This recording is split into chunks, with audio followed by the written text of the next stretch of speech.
नाजरीन आदाब। आप सभी का इस्तकबाल है मुनसिफ टीवी के खास प्रोग्राम हेल्थ और हम में।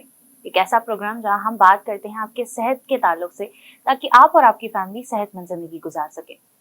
तो आज के प्रोग्राम में हम जानेंगे कि नी के मेन पेन के कॉजेस क्या है, सिम्टम्स क्या है और क्यों ये यंगस्टर्स में काफी ज्यादा कॉमन आजकल नजर आ रहा है, जिसे हम सिंपल लैंग्वेज में हमारे एक्सपर्ट के जरिए समझेंगे।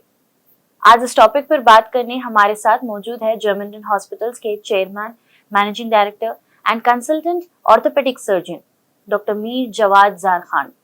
तो सबसे पहले शो का आगाज हम इसी सवाल से करते हैं कि आजकल नी पेन्स काफी ज्यादा कॉमन है ओल्ड एज ग्रुप में और साथ ही साथ यंगस्टर्स में भी। तो क्या इसकी वजह है कि यंगस्टर्स में ये प्रॉब्लम काफी ज्यादा अराइज हो रही है? अब मेरी प्रैक्टिस में कई पेशेंट्स यंगस्टर्स भी है जो नी पेन से मेरे पास आते हैं। नी पेन्स के कई तरीके के कॉजेस रहते हैं। नी एक कॉम्प्लिकेटेड जॉइंट है, मोस्ट इम्पॉर्टेंट जॉइंट है बॉडी का। जैसा आप देख सकते हैं कि अब ये नी मॉडल है जिसमें ऊपर एक बोन है, नीचे एक बोन है, फीमर और तिबिया बोलते हैं हम। बीच में इसके लिगामेंट्स रहते हैं, एसीएल, पीसीएल, मेनिस्कस, और मोस्ट इम्पॉर्टेंटली नी के बोन के ऊपर एक कवरिंग रहती है जिसको कार्टिलेज बोलते हैं इंग्लिश में। ये कवरिंग बहुत इंपॉर्टेंट रहती। तो ये पूरा एक स्ट्रक्चर है नी जॉइंट का।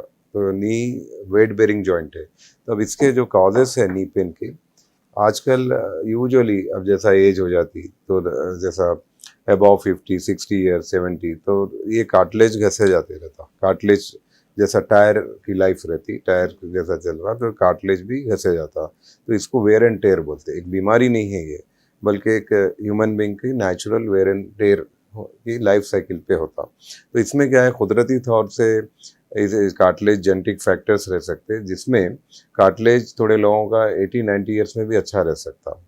और इसके कई तरीके के फैक्टर्स है जिससे कार्टिलेज जल्दी घसे जा सकता। स्पेशली अभी ये कार्टिलेज जो रहता, मेन स्ट्रक्चर है, मेनिस्कस है बीच में, इस ये कार्टिलेज घसे जाने से आपको बोन बोन टच होके सीवियर पेन शुरू हो जाता। और ज़्यादा घसे गया तो आपको बोइंग हो जाती है, यानी आप देख सकते हैं थोड़े ज़ईफ़ लोगों में घुटने मुड़े हुए हैं काफ़ी हद तक, वो लोग चलते इस टाइम पे ऐसा ऐसा चल रहे हैं लिम्प करके। तो वो पूरा क्या है, जेनुआरम या बोइंग से हो सकता।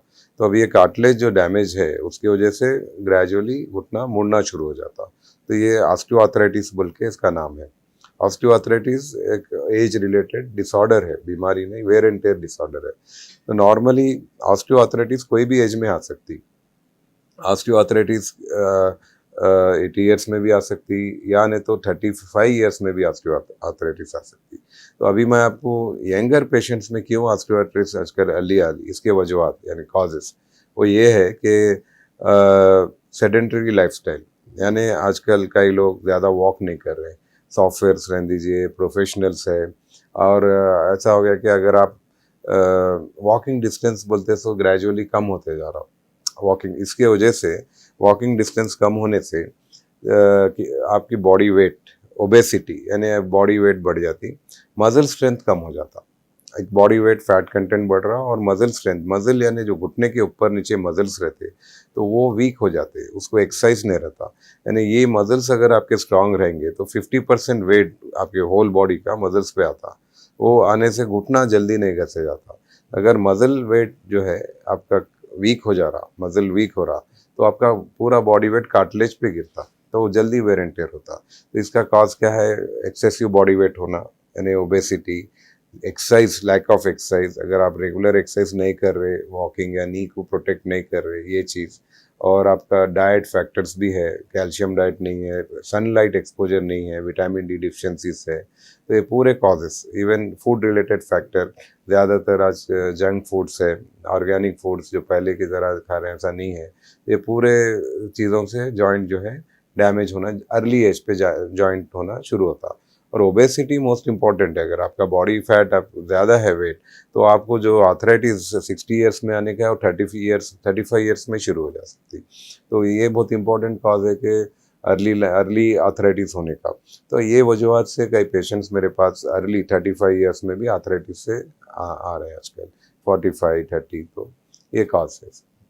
अब यहाँ पे अगर हम प्रोफेशन की बात करें तो कौन सा ऐसा प्रोफेशन है जहाँ पर लोग प्रोन हैं टू हैव नी प्रॉब्लम्स या नी पेन्स, और साथ ही साथ घुटनों का जैसा अभी आपने बताया है कि कार्टिलेज घसे जाना, तो यूजुअली ऐसे कौन से प्रोफेशंस हैं जिनको ये नी प्रॉब्लम्स होने के चांसेस है?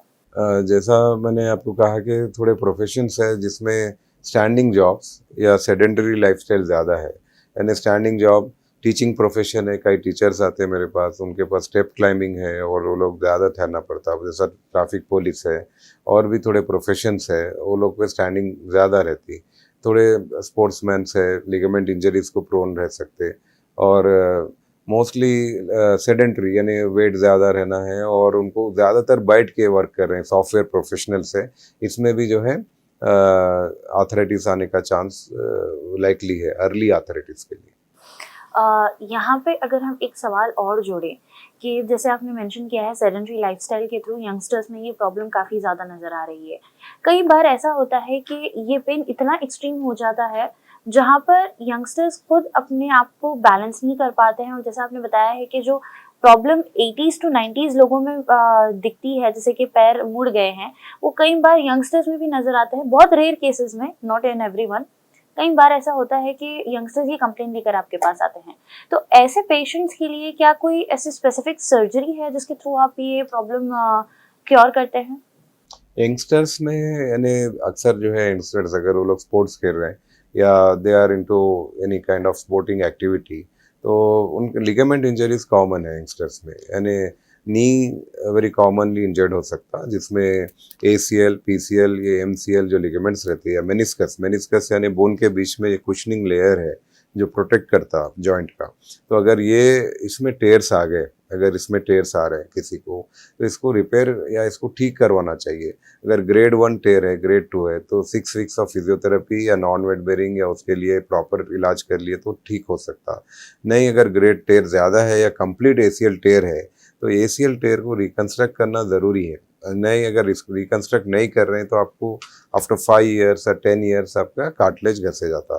अब पहले सम डिकेड्स पहले लिगामेंट इंजरीज को उतना इंपॉर्टेंस या अहम नहीं देते थे, डॉक्टर कंजर्वेटिव करते थे। उसका नतीजा ये है कि जो पेशेंट्स 20 साल में अगर लिगामेंट इंजरी हो गई तो 30-35 साल में उनके घुटने घसे जाते। तो लिगामेंट इंजरीज को ठीक कराना ज़रूरी है। उसको आइदर पार्शियल टेयर्स है तो आप उसको कंजर्वेटिव कर सकते हैं, या कंप्लीट टेयर है तो उसको हमारे पास आर्थरोस्कोपी या की होल पिन होल सर्जरी बोलते हैं, जिसमें कंप्लीट ACL को हम ठीक कर सकते हैं, मेनिस्कस को भी रिपेयर कर सकते हैं। इसके साथ साथ अभी हमारे पास जर्मन बेस्ड कार्टिलेज है, जिससे कार्टिलेज भी अगर आपको डैमेज हुआ तो इसको भी हम आर्टिफिशियल कार्टिलेज, ये जर्मनी का है खास कॉन्ड्रोफिलर बोल के, उसको हम कवर करके ठीक कर सकते हैं। तो ये सब टेक्नोलॉजी पॉसिबल है जिससे आपको फ्यूचर में नी की लाइफ नॉर्मलाइज हो सकती। अब यहाँ पर अगर हम सिम्टम्स की बात करें तो नी पेन्स के ऐसे कौन से सिम्टम्स हैं जो लोगों को पकड़ना चाहिए, और जब ये प्रॉब्लम्स डिले हो जाते हैं या पकड़ में नहीं आते हैं तो इसके आउटकम्स क्या पॉसिबल हो सकते हैं, उस बारे में आप हमें कुछ बताइए। यंगस्टर्स में अगर आपको नी पेन फील हो रहा कॉन्स्टेंटली, तो इसमें 2-3 चीज़ है कि आपको साउंड अगर नी में आ रही तो नॉर्मल है, साउंड इज़ नॉर्मल थिंग। अगर आपको स्वेलिंग आ गई नी के ऊपर, इंजरी से है या कई काज में इंजरी नहीं है, आपको इंजरी नहीं है फिर भी आपको घुटने में स्वेलिंग आ रही और घुटना जो है आपको कॉन्स्टेंटली कई हफ्तों से पेन जा रहा नहीं, आप कुछ घर में क्रोसिन डाल लिए, डोलो या कुछ पेन किलर कोई एडवाइस पे डाल लिए, फिर भी आपको कम नहीं हो रहा, तो इसमें क्या है कि आपको डॉक्टर को कंसल्ट करना चाहिए, ऑर्थोपेडिक क्वालिफाइड डॉक्टर को, कि इसका कॉज देखना चाहिए।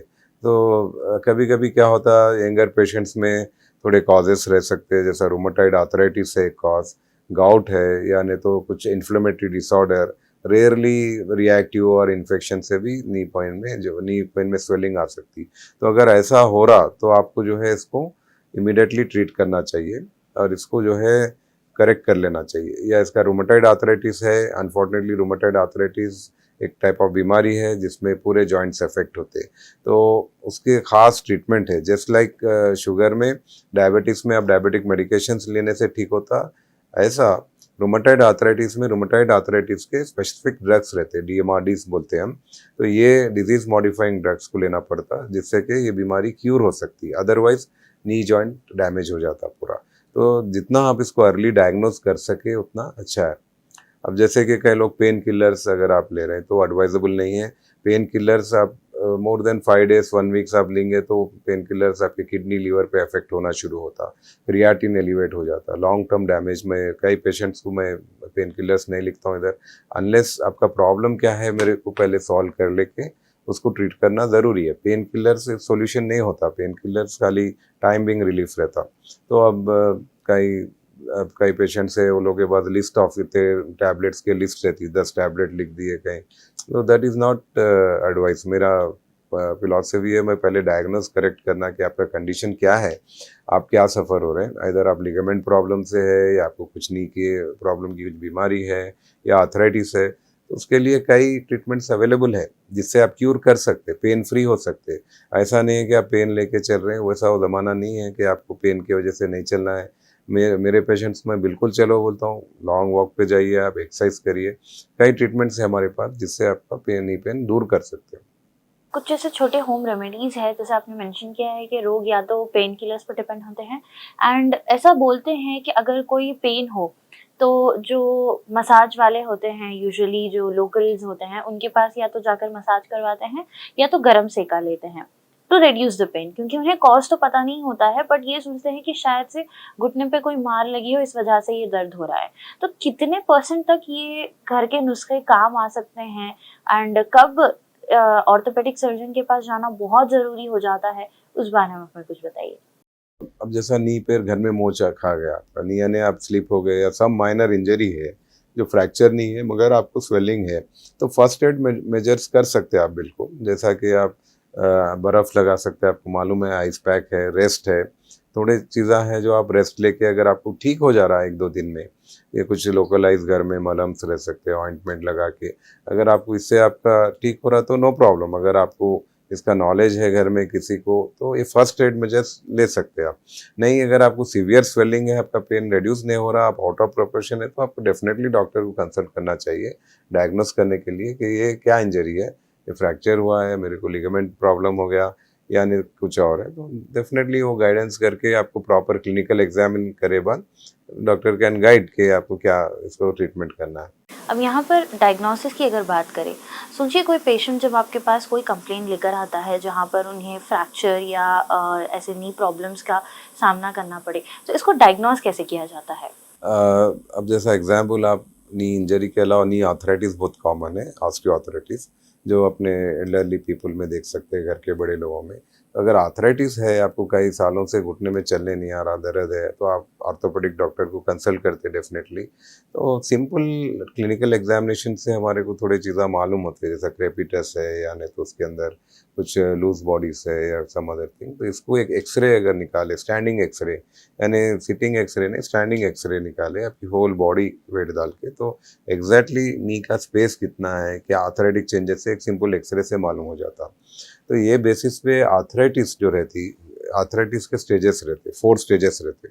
तो फर्स्ट स्टेज है, सेकंड है, थर्ड है, मालूम है। तो अगर आपका फर्स्ट सेकंड स्टेज है तो उसके लिए लाइफस्टाइल चेंजेस एडवाइस करता हूँ मैं, जैसा कि बॉडी वेट ज़्यादा है, बॉडी वेट कम कर लेना, स्टेयर्स अवॉइड करना, स्क्वाटिंग अवॉइड करना, थोड़े रेगुलर एक्सरसाइज करना पड़ता। अब एग्जाम्पल, किसी का बॉडी वेट ज़्यादा है, वो लोग इमीडिएटली एक्सरसाइज करना है, डॉक्टर साहब बोले एक्सरसाइज करो, बोलते एकदम वो लोग रनिंग को चले जाते हैं। तो बॉडी वेट ज़्यादा रहने पे आप रनिंग नहीं करना इमीडिएटली, ये मोस्ट इम्पॉर्टेंट पॉइंट है। अगर आपका बॉडी वेट ज़्यादा है तो आप इमीडिएटली रनिंग जॉगिंग बिल्कुल नहीं जाना। आप जो है इनिशियली आपको नी एक्सरसाइज करना है, आपकी मसल्स को स्ट्रेंथ कर लेके, देन आपको ग्रेजुअली वॉकिंग को जाना पड़ेगा।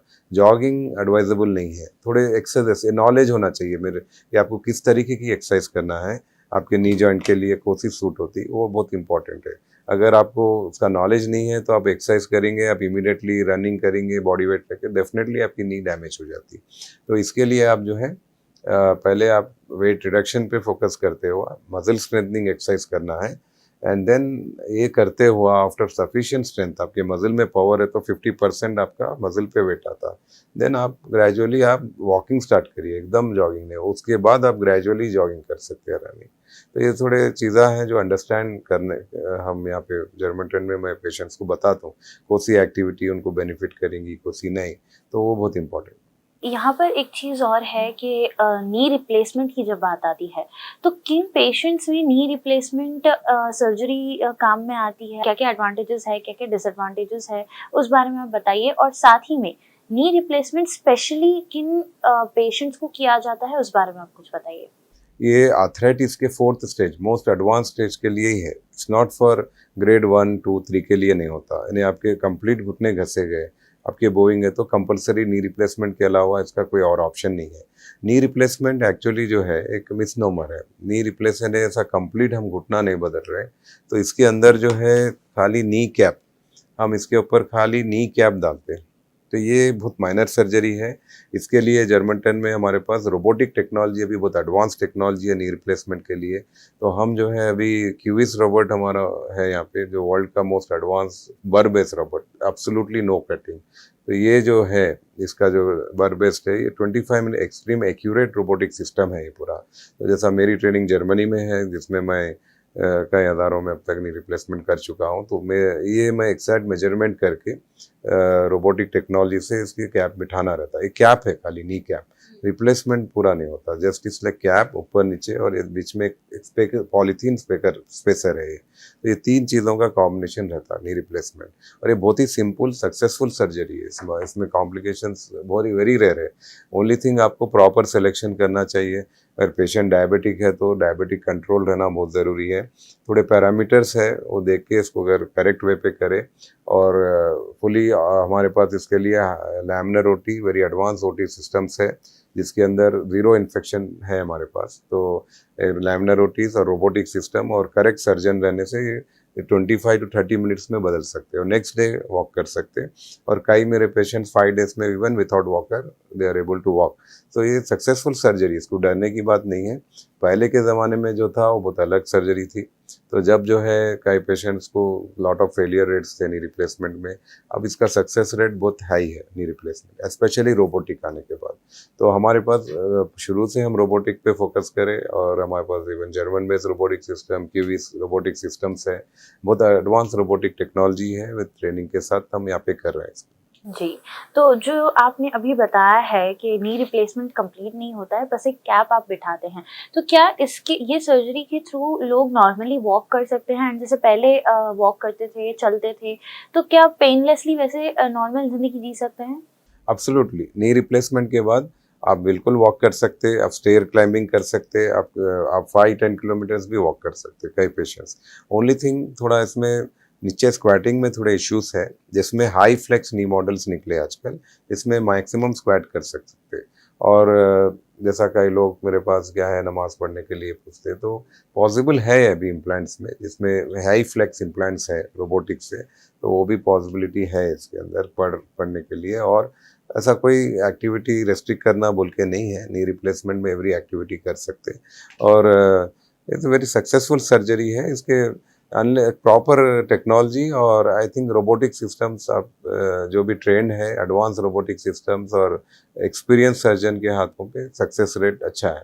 अब जैसा मेरा 26 से तजुर्बा है, तो 26 ईयर्स, तो मैं कई पेशेंट्स इधर जर्मनी में भी मैं करता था, एवरीडे 12 नी रिप्लेसमेंट्स करता था जर्मनी में। तो वही टेक्नोलॉजी में जर्मनटन में लाया, तो अल्हम्दुलिल्लाह we are having very good results here. Complicated needs भी करता हूँ मैं यहाँ पे। यहाँ पे अगर हम नी रिप्लेसमेंट सर्जरी के ऑल्टरनेटिव्स की बात करें, तो नी पेन्स के लिए क्या कोई ऐसे अदर ऑल्टरनेटिव्स मौजूद है जो नी रिप्लेसमेंट सर्जरी से अलग हो? ये अच्छा क्वेश्चन है। इसमें क्या है, कई लोग अब ऐसे स्टेज में रहते हैं कि ग्रेड 4 आर्थराइटिस वाले तो नी रिप्लेस, मगर ग्रेड 1 to 3 में यानी घुटना घसे जाने से भी कई लोग वॉक नहीं कर सकते। अब कई सालों से पेन रहता, यानी आपको अगर 1 2 3 हफ्ते से पेन है, अगर आप कोई पेन किलर्स ले लिए, ग्लूकोसामाइन ले लिया, आपका पेन ख़त्म हो गया तो बहुत अच्छा है। मगर अगर आपका नी कई महीनों से है या कई साल से है, आप पेन किलर लेते जा रहे, या कभी आप स्टेरॉइड ले रहे, कभी ग्लूकोसामाइन, वो बहुत गलत है। आपकी पूरी बॉडी या किडनी लीवर डैमेज हो जाती है उसमें, तो ये एडवाइजेबल नहीं है। तो ऐसे सिचुएशंस में जिसमें ग्रेड 1 ग्रेड 2 आर्थराइटिस है, इसमें आजकल हमारे पास कई एडवांसेस है। जैसा मेरे पास कॉन्ड्रोफिलर जर्मन जेल है, जो इसको पूरी कवरिंग कर रहे हैं हम इसमें। तो ये एब्सोल्युटली करने से 20 ईयर्स नी लाइफ बढ़ जाती है। Even stem cells growth factor cells है। अब जैसा आप पीआरपी भी आप सुने होंगे, बट उससे advance growth factor stem cells technology available है हमारे पास। विस्को सप्लीमेंटेशन और बायोस्टिमुलेशन या कूल लीफ टेक्नोलॉजी भी है। तो ऐसे कई टेक्नोलॉजीज अवेलेबल है हमारे पास, जिससे कि ये फिर से डैमेज को हम रिकवर कर सकते हैं।